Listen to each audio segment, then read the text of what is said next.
Chhattisgarh Bharatiya Janata party ने आरोप लगाया कि 2 दिनों पहले राहुल गांधी की सभा में आए लोगों के लिए बासी खाना लाया गया था, जिसे लोगों ने खाने की बजाय फेंक दिया और उसी बासी खाने को खाकर लगभग 30 से अधिक गायों की मृत्यु हो गई और कई गायें बीमार हो गईं। उन मृत गायों की मौत का जिम्मेदार कांग्रेस पार्टी व मुख्यमंत्री को बताते हुए प्रदेश अध्यक्ष भाजपा अरुण साव ने कार्रवाई की मांग की।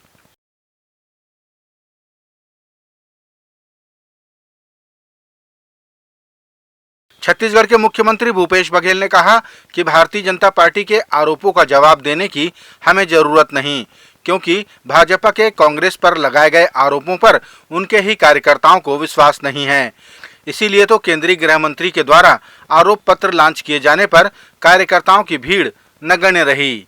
मुख्यमंत्री ने कहा कि एक दिन पूर्व आकर भी गृह मंत्री कार्यकर्ताओं का भरोसा नहीं जीत पाए, है ना, और इनको विश्वास है ही नहीं खुद पे, तो इस कारण से जब उनके कार्यकर्ता विश्वास नहीं कर रहे हैं, जनता तो विश्वास करती च नहीं है।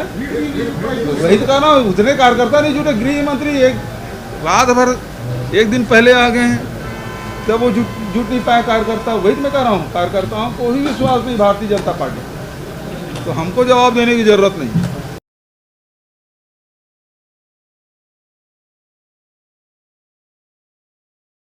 राजधानी रायपुर के पश्चिम विधायक व संसदीय सचिव विकास उपाध्याय ने आचार संहिता के पूर्व आम नागरिकों की मांग पर वार्ड क्रमांक 25 और वार्ड क्रमांक 40 में शेड निर्माण कार्य का भूमि पूजन संपन्न कराया। इस शेड के बन जाने से आसपास के लोगों को गर्मी और बरसात में काफी मदद मिलेगी। प्राप्त जानकारी के अनुसार विधायक ने इस भूमि पूजन कार्यक्रम को स्थानीय लोगों के हाथों से संपन्न कराया और जल्द ही पूर्ण कराए जाने का आश्वासन भी दिया।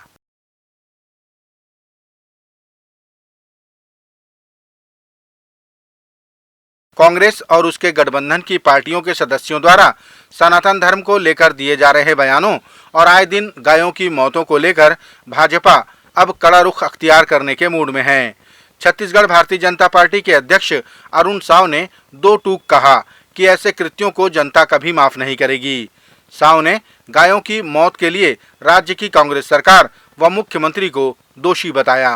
ये जो घमंडी गठबंधन है, जिस प्रकार से सनातन के खिलाफ बोल रहे हैं, जिस प्रकार से बहुसंख्यक हिंदू समाज को अपमानित करने के लिए काम कर रहे हैं, कल जिस प्रकार के ये बात हुई है और आज जिस प्रकार से इतनी बड़ी संख्या में गौ माता की मृत्यु हुई है और लगातार छत्तीसगढ़ में सड़कों में गौ माता की मौतें हो रही है, ये बताता है कि किस प्रकार से राज्य की भूपेश बघेल की सरकार इस प्रकार के कृत्य कर रही है। जनता कभी माफ नहीं करेगी। गौ माता की ये जो मौत हुई है, इसकी कोई दोषी है तो राज्य की भूपेश सरकार है, कांग्रेस पार्टी है।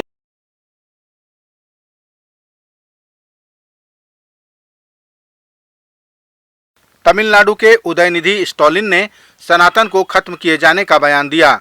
उसकी चौतरफा निंदा सामने आई। बागेश्वर सरकार पंडित धीरेन्द्र शास्त्री ने भी स्टालिन के बयान की कड़ी निंदा करते हुए प्रतिक्रिया व्यक्त की।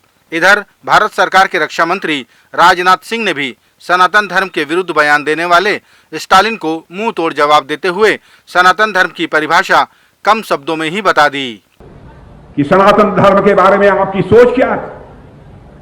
और बहनों भाइयों, सनातन धर्म का जहां तक सवाल है, इसको केवल पूजा पद्धति के साथ जोड़कर नहीं देखा जा सकता है।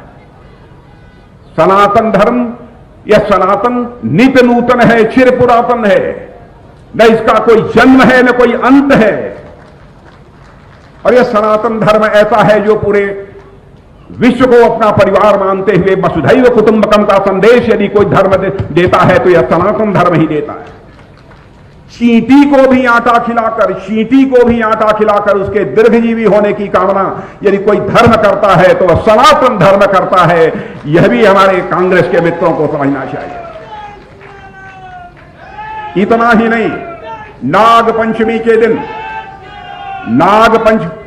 पंचमी के दिन सर्प को भी दूध पिलाकर दीर्घजीवी होने की कामना यदि कोई करता है तो सनातन धर्म ही करता है। मेरे बहनों भाइयों,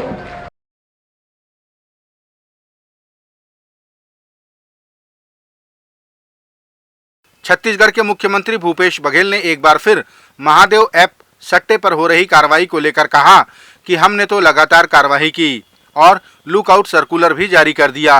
अब इसे बंद करने की पहल तो केंद्र सरकार को करनी होगी। मुख्यमंत्री ने आरोप लगाया कि महादेव ऐप सट्टे में केंद्र सरकार ने 28% GST लगा रखी है, उसे कब बंद किया जाएगा। ये जो सट्टा वाले हैं महादेव ऐप, यहाँ हमने कार्रवाई की, देश में और कहीं कार्रवाई नहीं हो रही, छत्तीसगढ़ में कार्रवाई हुई और सैकड़ों लोगों के खिलाफ कार्रवाई की, पैसा भी जब्त किया, गैजेट भी जब्त किए, उसमें मोबाइल और टैबलेट भी, लैपटॉप भी जब्त किए। आप क्या कर रहे हैं? हमने तो लुकआउट सर्कुलर भी जारी कर दिया, आप पकड़ के लाओ और महादेव ऐप बंद करो। आप कहते हैं ना कि कौशल उन्नयन योजना के तहत आप सट्टा खिला रहे हैं, तो आप तो GST ले रहे हैं उसमें, सट्टे में, जुए में आप 28% GST लगा रहे हो, उसको कब बंद करोगे?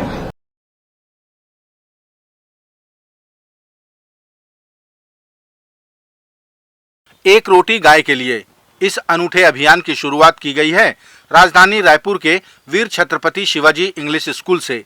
यहाँ सभी बच्चे अपने टिफिन के साथ एक रोटी अतिरिक्त लाने लगे हैं। इन रोटियों को इकट्ठा कर शाम को गौशालाओं में जाकर गायों को खिलाए जाने का अभियान शुरू किया गया है। स्कूल के मुकेश शाह ने बताया कि वैसे भी हमारे घरों में एक रोटी गाय के लिए निकाली ही जाती है, लेकिन काम के दबाव में कभी कभी वो रोटी गाय को खिला नहीं पाते, इसलिए स्कूल से इस अभियान की शुरुआत की गई है ताकि बच्चों में भी सेवा और जीव दया का भाव पनप सके। देखिए, जैसे कि हमारी भारतीय परंपरा में, भारतीय संस्कृति में गौ माता में देवों का वास माना गया है और गौ माता की सेवा मतलब समस्त देवी देवताओं की सेवा ऐसा माना जाता है। हमारे यहाँ प्रत्येक घरों में एक रोटी गाय के लिए बनती ज़रूर है, लेकिन कई बार वो रोटी हम लोग उस दिन नहीं खिला पाते हैं, गौ माता नहीं मिलती हैं, तो हमने अपने बच्चों के अंदर में सेवा भाव, जीव दया और जीव सेवा की भावना और साथ में उनके अंदर में संवेदना, करुणा का भाव विकसित हो और देने की खुशी का महत्व वो समझें, इस भाव से हमने अपने स्कूल में एक रोटी गाय के लिए अभियान आज से हम शुरू करने जा रहे हैं। इसके अंतर्गत बच्चे प्रतिदिन घर से एक रोटी गाय के लेकर आएंगे और उन पूरी रोटियों को हम एकत्र करके शाम के गौशाला में और जो घुमंतु गौवंश है हम उनको खिलाएंगे।